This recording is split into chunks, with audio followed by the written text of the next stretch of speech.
What's up, folks? Hope you guys are doing absolutely awesome. Welcome back to this channel and to another episode of Tour Talks.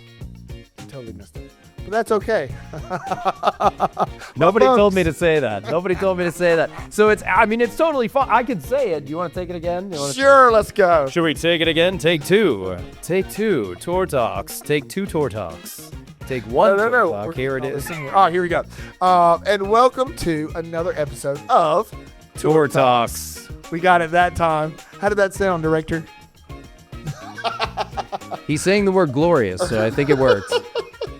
Just like glorious garbage grab in the show. Right? Okay, Hardware hole. Folks, I've got to introduce you to this guy. This guy is Ian, or better known as Incredible Ian. That is it. I am Incredible Ian.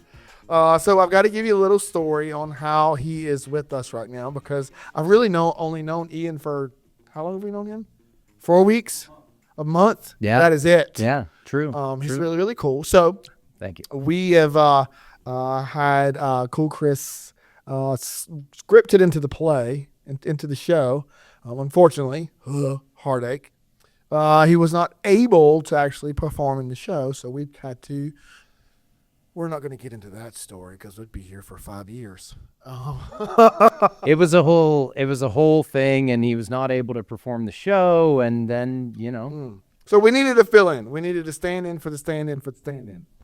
And that is this incredible guy who, can we say where you come from? How about this? How about you give us a little background of who you are, where you come from, and what you've done? Sure. Yeah, my name is Ian Lang. I have been on YouTube for a long time, about 12 years.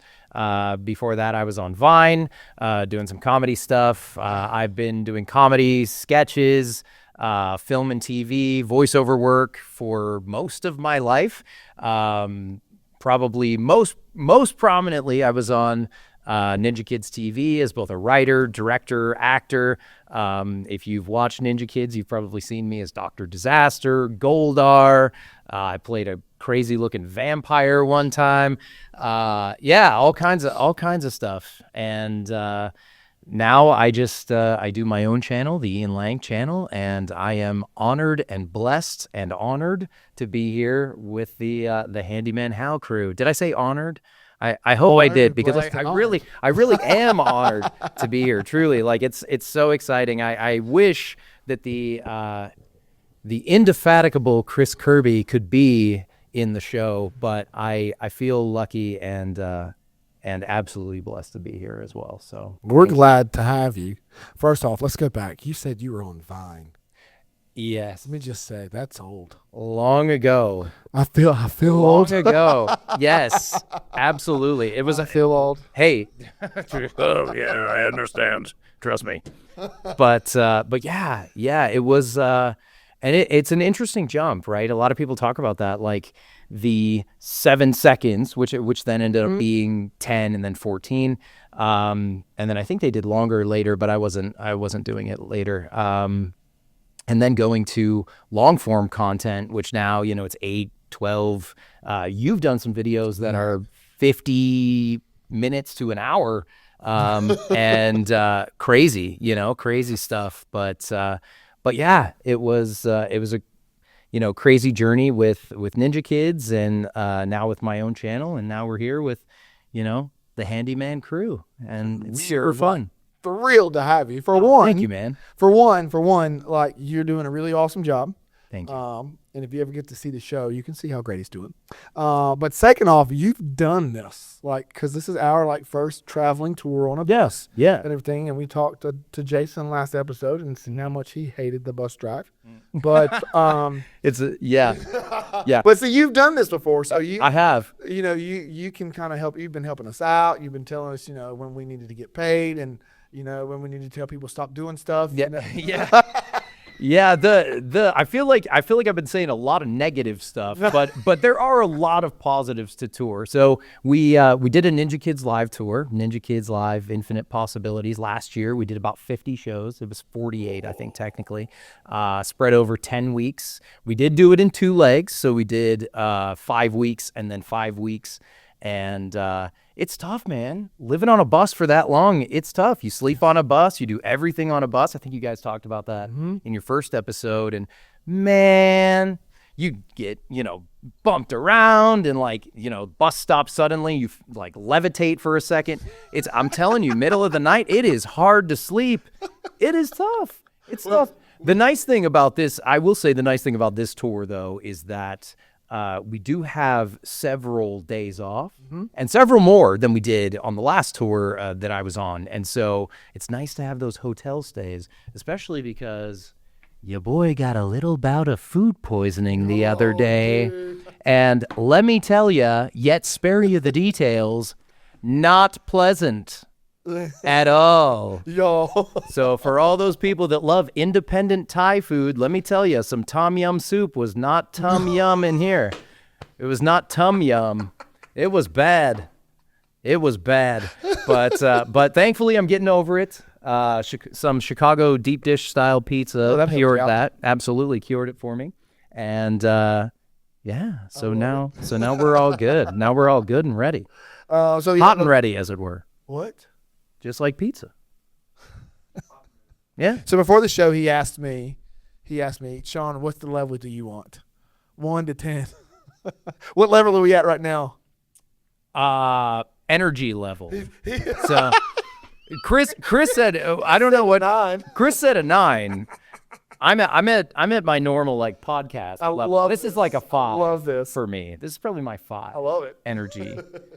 But then again, I come from the family of ninjas, so 10 for me is jumping off of cliffs and stuff. So I love that. Yeah. So we are currently in St. Louis, Missouri now. St. Louis. But let's talk about where were we last night? Cincy? We were in Cincinnati. Sweet. So let's jump back a day because that's kind of what we've been doing. Yeah. How do you feel about that show? What was cool about Cincinnati? Man, I really like Cincinnati. To me, one of the coolest things is that Cincinnati actually borders Ohio and Kentucky. And so Cool Chris and I had the opportunity to go to this bridge where you can literally straddle Kentucky and Ohio. And it was 3 of us. It was Cool Chris, Tiffany, his wife, who also plays Miss Kowalski, and myself, and we kind of straddled the state lines, which I know is unendingly nerdy, but it's fun. And they have great food, great people, and I know you weren't a big fan, but we got to watch WrestleMania last night. Right. We got to watch night 1 of WrestleMania 42, which coincidentally I was at WrestleMania 40. And we did the set reveal for WrestleMania 40, which was insane, and it brought back some of those memories, and it was just fun. It was fun. I like when large men in Speedos beat each other up. There's something about that that's just the pinnacle of male existence. Listen, it's true. It's true. No, let me turn this phone off because it's a distraction, and my director's already probably looked at me, and he's like, "Sean, can you turn that off like now?" So I don't know. Let me turn it off. I'm gonna put it on airplane mode just for you. Airplane mood. Mode. Yeah, airplane mood. I need a little bit of airplane mood. What would that be? Or so yes, folks. Wrestling. I am not the biggest wrestling fan in the world. However, I'm surrounded by them. Did it interfere with it? Just a smidge, a lot. Oh, I'm sorry. Okay, sorry, folks. We're just going to have to deal with that for this time, okay? But I am surrounded by WWE fans. It's true. There are 4 people in this room, and 3 of them are excited for WrestleMania Night 2 tonight. One of them is not. You're welcome to guess. Tell us in the comments who you think it is that isn't excited, based on the last couple sentences. Jason actually took some pictures of my facial expressions, and they were they'll tell you. I'll put them in here. Hilarious. This Hilarious. It tells you exactly how I feel. But the greatest thing about it is like as soon as this match started, at the very very end, I'm like, okay, this is what's gonna happen, and if this happens, I'm getting up to leave. And sure enough, what I said happened. Yeah. The question is though, is it so much different from something like a Marvel movie where it's incredibly scripted, the ending is absolutely predetermined, but this thing is live. So anything else can happen, right? That's true. So in that, is not the sports entertainment so much more interesting than something where you go to a theater and watch it, which I love also. Obviously, if you see my channel or anything that I've made, I love movies, but there's just a little bit of a live quality that makes it different. Well, according to our neighbors at our table, like Well, we don't need to get into that. Yeah, we don't need to get into that. That guy was way too excited.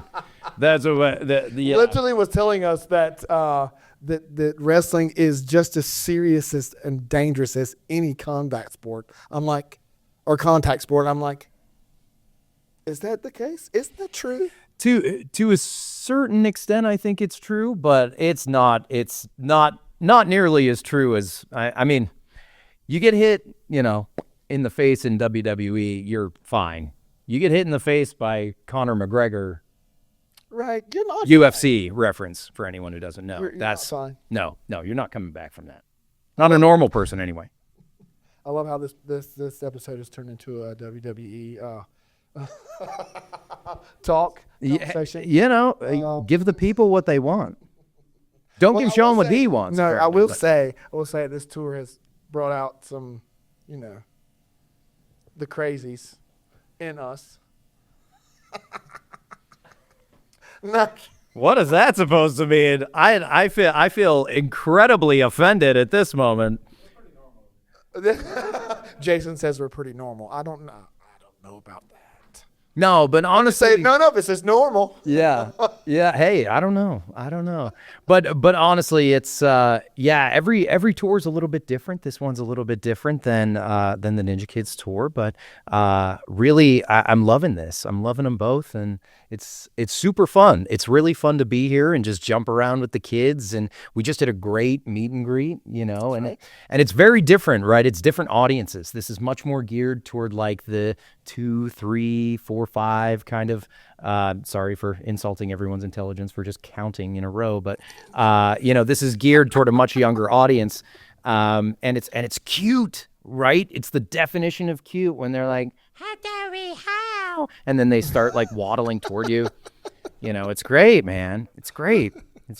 Well, you love it. I do love it, man. That's why I'm here. That's why I do this, is to see their faces, the families.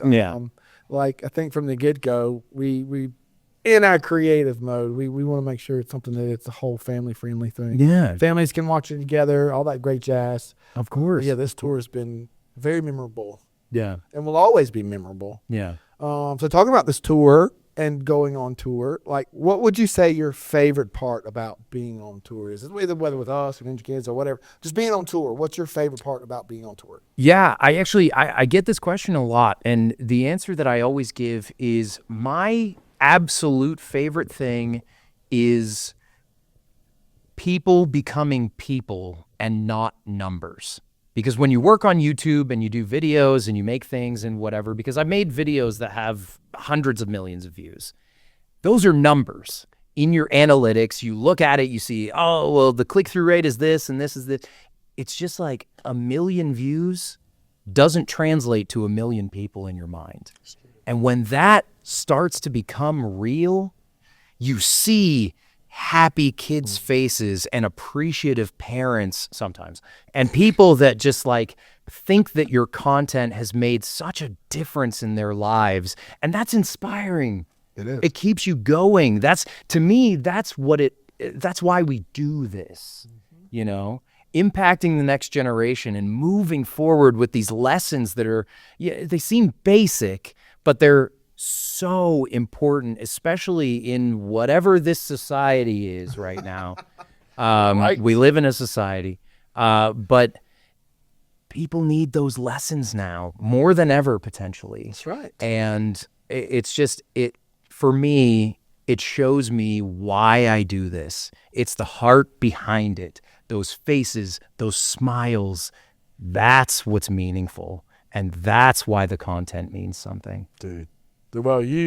We can tell that in just the way you present yourself on stage. Like, Thank you, man. on point. Especially with the professor, man. Them glasses every night with them. Professor. The glowing glasses. That's right. I love it. That's right. And that's a personal prop. That's a personal prop. I own that, so I'll be taking those home. No, you won't. Oh yes. So, I use those. I those are. You never know. Not just on stage. Sometimes the bedroom. Got to cut that out. Nope, that's not going nowhere. Hey. Okay, yeah. Well, I was gonna say. So I was gonna say what one of my questions was, what's one of the worst moments that you've ever had on stage, like, because you've done this for a while, but let's hear that story. That's a great story. So there's a part at the very beginning of Act 2 when I come out as Farmer Joe, and I'm supposed to I have this, horrible kink in my back kind of thing, and I can't dance, I can't really walk, and then I'm supposed to come out with the scarecrows and start dancing, right? And it's like, oh, haha, contrast. And I have this light up tie, which no longer works, and it stopped working after the second show. Tour life, stage life. And the battery pack wasn't tucked into my pants correctly and fell, and it's so long that it was flopping around out of my pants the whole time that I was dancing, and it's slapping against the stage. This might be the thing that broke it. It's slapping across the stage, and I had to just be like, I guess I have something mechanical in my pants, and I just hobbled off stage, and I was like, wow. As soon as and it's funny, Jason brings that up all the time, and it's funny because I felt like such an idiot when I got off stage. I was like, I just ruined the mystique of the show, because it's like, whoa, I guess I have something from my next character flopping out of my pants, which sounds bad every time I say flopping out of my pants. It wasn't like that. It wasn't. This is a family show, guys. Yeah, it was crazy. That was a crazy moment. I can't wait on the Benji jokes. Anyhow, Benji gets that. Okay, well, that was your funny moment. What would you say is your con? Your con of touring? I think the biggest con right now is just being away from my family. My wife is currently 8 months pregnant. Oh, that's right. So the biggest con is not being able to be with her at this moment.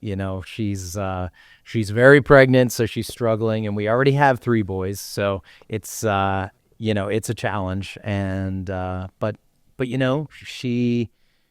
we talked about it together, and we both kind of decided that this was the thing to do. And so because she's actually due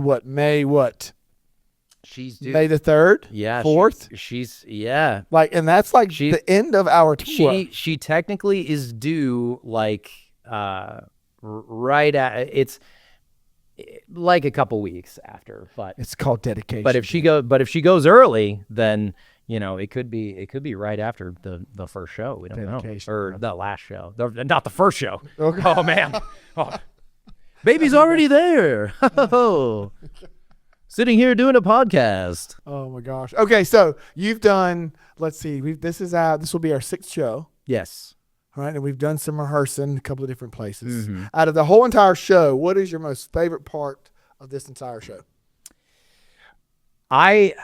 It's hard for me to say anything other than Hardware Hall, because it allows me to be the silliest. And game show host is one of my generic characters that I always do for stuff. And hosting games where you bring up audience members and then they win stuff and all that, and being able to make jokes with people and stuff. Oh, your name is, Flalula? somebody was on Instagram, like those kind of like name jokes and stuff. Like I love doing that stuff. I love messing with people and doing man on the street kind of stuff. And so to translate that to the stage, it's just so fun. It's so fun. That is. I think out of all of our whole entire staff and crew right now, I think that's probably the most favorite scene. Oh, awesome. I'm serious. Like, even the audience, I think, loves it the most. Yeah. I can't really say that. But Yeah. anyhow. Yeah. What's our time, Director? We are coming up on 21 minutes. Stop it. Okay, we went way long on this one. Wow. It feels like it's been 20 minutes. Doesn't feel like a second over 20. Right. Well, dude, it is awesome, and it is an honor to have you on the show with us. Thank you for touring. Thank you for all the insights that you've been giving us. I do my best, man. So maybe in the future we'll have an incredible Ian on leg 2 if we have that. Let's do it. I'm down. I'm so down. Well, folks, I think we're going to scratch this now, and we got to get on the stage in probably 40 minutes, 30 minutes for Mic Up. But thanks for watching. Stick around for episode next week. And always remember that you are awesome.